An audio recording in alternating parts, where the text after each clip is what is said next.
நானும் உங்களை கோவப்படாதீங்க என்று சொல்லவில்லை.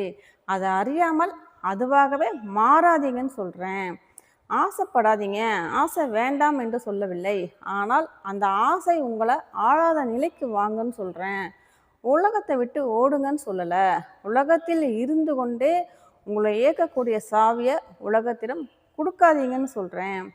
தியானத்தில் அனுபவம் கிடைக்க வேண்டாம் என்று சொல்லவில்லை.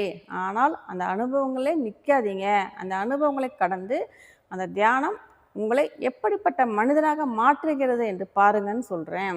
அதனால் ஆன்மீகவாதி என்று நிரூபிக்காதீங்க, உண்மையானவனாக இருங்க.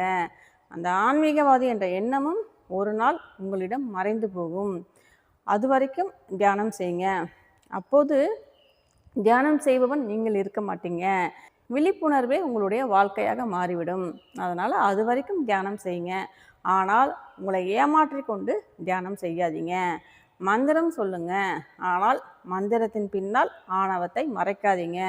ஆன்மீக பாதையில் நடங்க, ஆனால் ஒவ்வொரு நாளும் நான் மாறினேனா அல்லது மாறியது போல் நடிக்கிறேனா என்று கேளுங்கள். தினமும் கேளுங்க. என்னைக்கு அந்த கேள்விக்கு உங்களால் நேர்மையாக பதில் சொல்ல முடியுதோ அன்றுதான் உங்களுடைய ஆன்மீக பயணம் தொடங்குகிறது அப்படிங்கிறத தெரிஞ்சுக்குங்க. ஆன்மீகம் என்பது புதிதாக இன்னொரு அடையாளத்தை சேர்த்து கொள்வது அல்ல. நீங்கள் சேர்த்து கொண்ட போலி அடையாளங்கள் அனைத்தையும் ஒவ்வொன்றாக உடைத்தெறிவது தான் ஆன்மீகம் அப்படிங்கிறத தெரிஞ்சுக்கங்க. தியானம் என்பது உங்களை பற்றிய நல்ல கதைகள் எழுவதல்ல. உங்களை பற்றி நீங்கள் உருவாக்கி கொண்ட போலி கதைகள் ஒவ்வொன்றையும் உடைத்தெறிவது தான் தியானம் அப்படிங்கிறத தெரிஞ்சுக்குங்க. முழுமை என்பது நான் அடைந்து விட்டேன் என்று சொல்வதல்ல. முழுமை அடைய, அதாவது நான் அடைய வேண்டும் என்று துடித்து கொண்டிருப்பவனை அமைதியாக்கும் நிலைதான் முழுமை என்று தெரிஞ்சுக்குங்க. அந்த நிலையில் தேடுபவன் அமைதியாகி விடுவான், தேடல் அமைதியாகிவிடும், நான் அமைதியாகிவிடும். அங்கே மீதம் இருப்பது அம்மா மட்டுமே.